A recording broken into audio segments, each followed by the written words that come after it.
This is Farm Journal's Margie Fisher with field agronomist Missy Bauer. Missy, tell me, you presented on the yield components of soybeans. What should farmers know?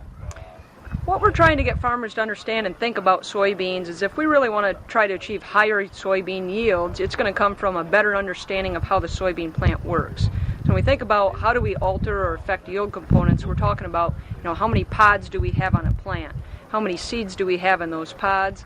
And then, what do those seeds weigh, or the size of those seeds themselves? So those are the main three yield components we can try to affect. And if we can figure out ways to induce more pods on these plants, we're going to be able to achieve higher bean yield. So that's some of the things that we're talking about here at Soybean College. One thing that we've done a good job on, I think, over the years affecting as far as yield components is the size of the seed itself. Through fungicide applications, controlling diseases, through insecticide applications when we have insects present. Those are the things where we've seen a difference in seed size. And seed size alone can add 10 or 15 bushel to your yield, so it's pretty significant. And maybe what are some of those areas that farmers should really focus on improving?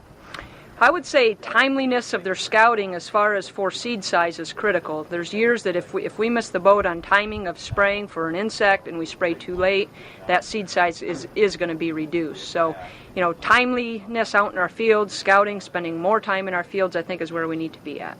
And it not only comes down to seed size, but also quantity, like you were saying, of pods set to the plant. So what should farmers be thinking about? Well, I think what we got to look at is a combination of things. What's going to give us more pods per plant? It's starting to pay more attention to where we're at maybe with our populations in combination with those row spacings.